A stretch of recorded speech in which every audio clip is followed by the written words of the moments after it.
इतना इतना सा ही दाग आया था और वो वाइट चट्टा तो ठीक है बोले, बट इसको अच्छे से इसकी टेस्ट करने के लिए आपको जाना पड़ेगा बोले, वो लेप्रेसी है करके। क्योंकि अगर वहाँ पे बताया होता तो पता नहीं मैं घर पे आता या नहीं आता, क्योंकि मुझे बहुत शौक लग गया था। मैं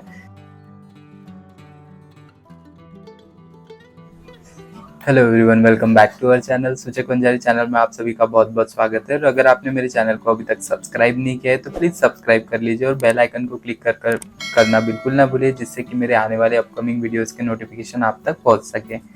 सो फ्रेंड्स, आज मैं आपके साथ टॉपिक पर बात करने वाला हूँ बहुत ही ज़्यादा सीरियस वाले। हालांकि मैंने इसके ऊपर पहले ही वीडियोस बना चुका हूँ, बट मुझे ऐसे लगा कि मेरे बहुत से नए नए व्यूअर्स जुड़ते रहते हैं चैनल से, जो कि मुझे पूछते हैं मेरी स्टोरी के बारे में, आपके साथ कैसे हुआ था, आपकी जांच कैसे हुई थी, आपके साथ कैसे हुआ था, ये कैसे हुआ था, वो कैसे हुआ था। इसकी वजह से मैं ये वीडियो फिर से बनाने जा रहा हूँ। जिन लोगों ने ये वीडियो पहले देख लिया है, या फिर हो सकता है कि मैंने उस वीडियो में प्रॉपर इन्फॉर्मेशन नहीं दी हो, मतलब वो डेडिकेटेड वीडियो नहीं था। ये जो है वीडियो, ये डेडिकेटेड वीडियो है और ये पार्ट 1 है। जब मेरा पहला बार एमडीटी ट्रीटमेंट हुआ था, इसका पार्ट 1 है। अगर आप लोगों को इसका पार्ट 2 भी चाहिए, जब मेरा सेकेंड टाइम एमडीटी ट्रीटमेंट हुआ था, तो वो भी मैं दे दूंगा। तो चालू करते हैं। मैं था करीब करीब 18 साल का जब मेरा फर्स्ट टाइम ट्रीटमेंट चालू हुआ था। तब मैं था कॉलेज गोइंग बॉय था और 18 साल का था तब मेरा ट्रीटमेंट चालू हुआ था। तब मुझे पता भी नहीं था कि मैं कौन सी गोलियां खा रहा हूँ। मेरे साथ ऐसा हुआ था कि मुझे मेरे हाथ पे, जैसे मैंने दिखाया कि यहाँ पे मुझे एक छोटा सा कॉइन जैसे बस इतना इतना सा ही दाग आया था और वो वाइटिश वाइटिश दाग था। तो जो नर्स थे, हाँ, गवर्नमेंट के सर्वे चलते हैं, महाराष्ट्र में चलते हैं, बाकी स्टेट्स में नहीं पता। गवर्नमेंट के सर्वे चलते हैं लेप्रेसी के रिगार्डिंग। तो लेप्रेसी के रिगार्डिंग सर्वे चलते हैं कि गवर्नमेंट चाहता है कि हर कोई लेप्रेसी से फ्री हो, किसी को भी ये डिजीज की वजह से डिसेबिलिटीज वगैरह ना हो, क्योंकि इसका ट्रीटमेंट भी फ्री ऑफ कॉस्ट मिलता है गवर्नमेंट की तरफ से। दैट्स वाई ये ट्रीटमेंट करना ज़रूरी है, ऐसा गवर्नमेंट का कहना है। तो सर्वे चल रहा था, नर्स आए मेरे घर पे और मुझे बोला कि कोई चट्टे वगैरह है क्या घर में किसी को। तो मैंने बोला घर में किसी को तो नहीं है, बट मुझे ये चट्टा है। तो उनको उतना समझता नहीं था, तो उनको ऐसे लगा कि नहीं, ये हो सकता है कि लेप्रेसी पेशेंट हो। तो उन्होंने मुझे कुछ भी नहीं बोला। वो बोले चट्टा तो ठीक है बोले, बट इसको अच्छे से इसकी टेस्ट करने के लिए आपको जाना पड़ेगा बोले पीएससी में, जो कि हमारे बड़ा पीएससी है सावनेर करके। नागपुर के अंदर ही एक तहसील आता है सावनेर, और वहाँ पे बड़ा पीएससी है।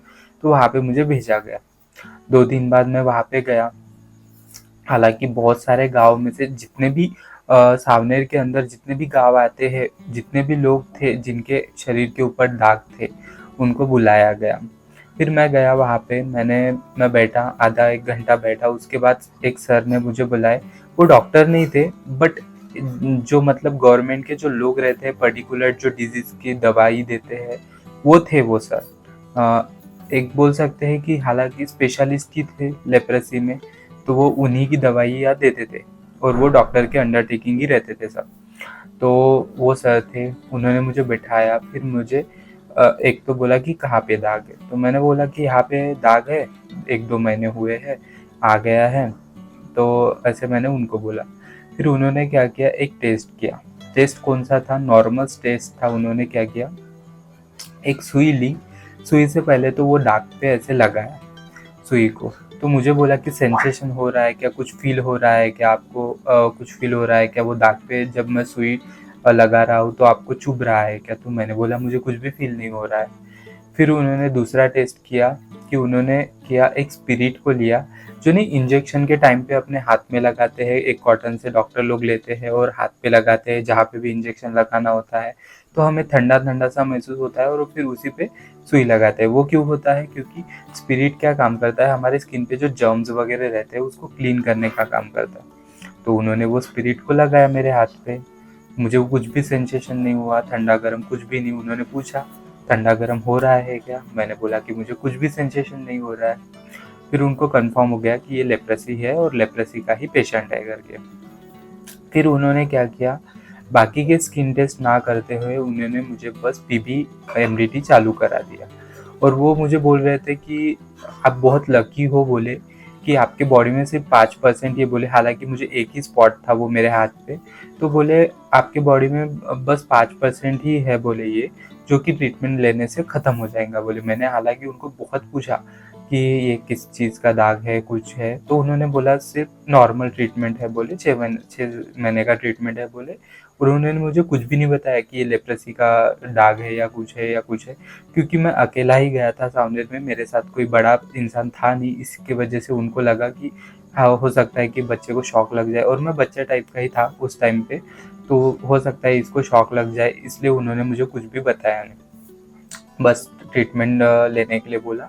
और बोले कि आप बहुत लकी हो कि आपका 6 महीने में ही ख़त्म हो जाएगा।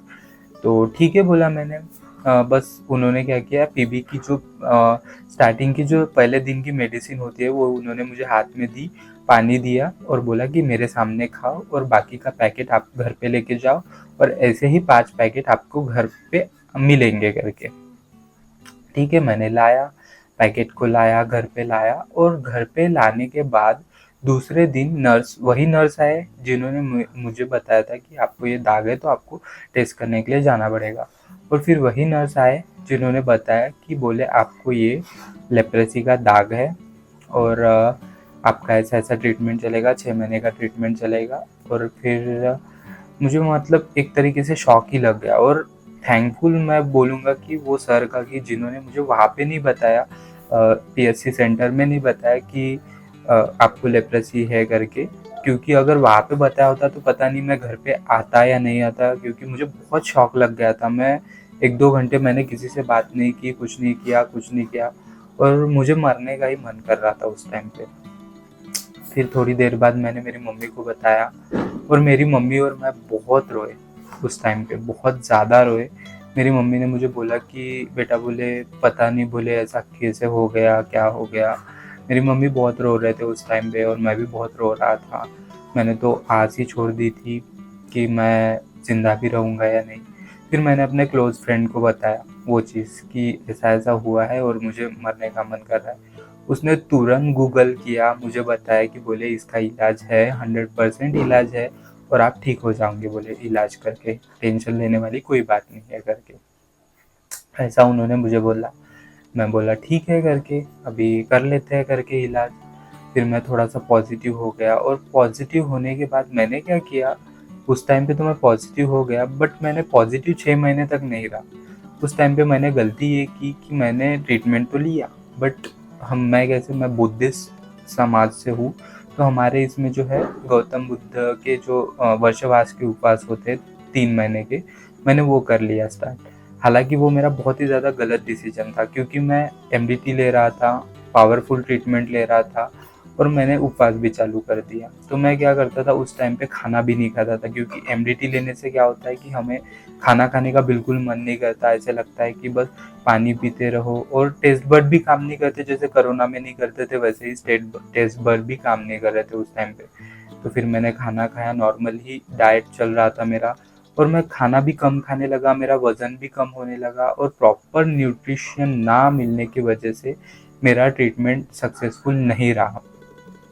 उस टाइम पे क्या हुआ था, मेरे बॉडी पे एक ही पैच लग रहा था, बट मेरी बॉडी के अंदर कितनी बीमारी फैली थी वो किसी को पता नहीं था, और स्किन का टेस्ट वगैरह कुछ ना होने की वजह से किसी को पता ही नहीं चला।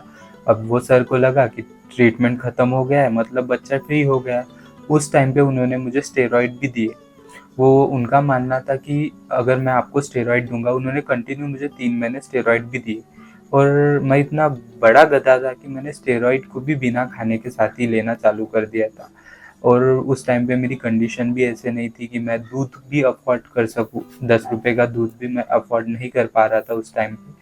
तो सर ने बोला था मुझे कि आप दूध के साथ ये टैबलेट लेना करके, बट मेरी कंडीशन उतनी अच्छी नहीं थी उस टाइम पे कि मैंने दूध अफ़ोर्ड कर पाता 10 रुपए का, और रोज़ वो टैबलेट को उसके साथ लेता, तो मैं पानी के साथ ही लेने लगा उस टैबलेट को भी।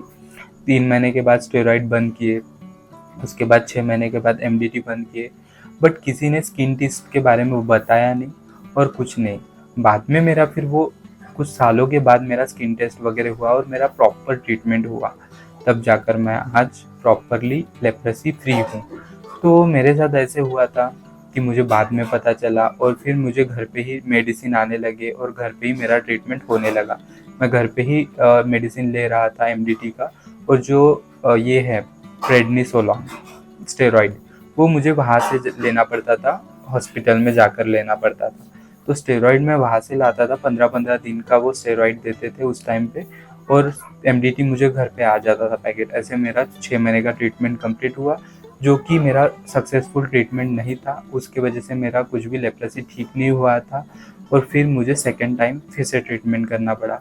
तो मैं ये पार्ट 1 इसीलिए बताने जा रहा हूँ क्योंकि मुझे बहुत सारे कमेंट आते थे मेरे वीडियोज़ के अंदर कि आप अपनी स्टोरी बताओ, आपका ट्रीटमेंट कैसे हुआ था, आपका ट्रीटमेंट कहाँ से हुआ था, आपने कैसे ट्रीटमेंट किया था अपना। इसकी वजह से मैं ये पार्ट 1 बनाने जा रहा हूँ।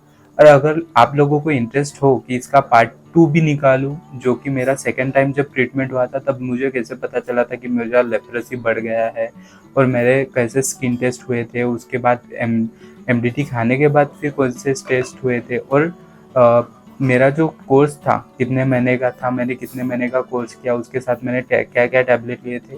हालांकि उसके ऊपर भी मैं बता चुका हूँ अपने प्रीवियस वीडियो में, बट अगर आप चाहते हो तो मैं ऐसे ही डेडिकेटेड वीडियो वो भी बनाऊंगा। तो आप मुझे कमेंट में बताना कि आपको इसका पार्ट 2 चाहिए क्या। अगर पार्ट 2 चाहिए होगा तो उसके लिए भी मैं वीडियो बनाऊंगा। और यही सब बताना था आप लोगों को। और मैंने जब ट्रीटमेंट किया तो मैं टेंशन फ्री हो गया कुछ सालों के लिए। मैंने सोचा कि यार मुझे क्या करना है अभी, मैं क्या मतलब मैं लेप्रोसी फ्री हो गया हूँ, मुझे कोई टेंशन नहीं लेने की बस ज़रूरत है। और मैंने अपना रूटीन कंटिन्यू किया, अपना कॉलेज लाइफ वगैरह एंजॉय किया। बाद में कुछ सालों के बाद मुझे पता चला कि मेरा लेप्रोसी ठीक ही नहीं हुआ है, और मुझे कंटिन्यू दोबारा ट्रीटमेंट लेना पड़ा। तो आज के वीडियो में मैं इतना ही बताना चाहूँगा आपको। और अगर आपको इसका पार्ट 2 चाहिए तो कमेंट में लिखना, और ज़्यादा से ज़्यादा लोगों को शेयर करना, ज़्यादा से ज़्यादा इस वीडियो को देखना, और अच्छे अच्छे कमेंट करना। आपके जो भी डाउट है मैं उसका आंसर देने की कोशिश करूँगा। और मुझे ऐसे लगता है कि मैंने पार्ट 1 के रिगार्डिंग ऑल आपके डाउट क्लियर कर चुका हूँ इस वीडियो में। अगर आपको ये वीडियो अच्छा लगा हो तो प्लीज़ मेरे वीडियो को लाइक करना, शेयर करना और कमेंट करना। और अगर आपने सब्सक्राइब नहीं किया है तो प्लीज़ सब्सक्राइब भी कर लेना, क्योंकि बहुत से लोग क्या करते हैं कि वीडियोज़ को देख लेते हैं बट सब्सक्राइब नहीं कर पाते। अगर आप मुझे चैनल को इतना अच्छे से बढ़ाओगे, देखोगे, तभी मैं आपके लिए अच्छे अच्छे वीडियो बना पाऊँगा। अगर आप सब्सक्राइब नहीं करोगे और मेरे चैनल को ग्रो नहीं करोगे तो मुझे भी एक मोटिवेशन कहाँ से आएगा कि मुझे आपके लिए वीडियो बनाना चाहिए। तो मिलते हैं नेक्स्ट वीडियो में, तब तक के लिए bye bye and thank you so much for watching.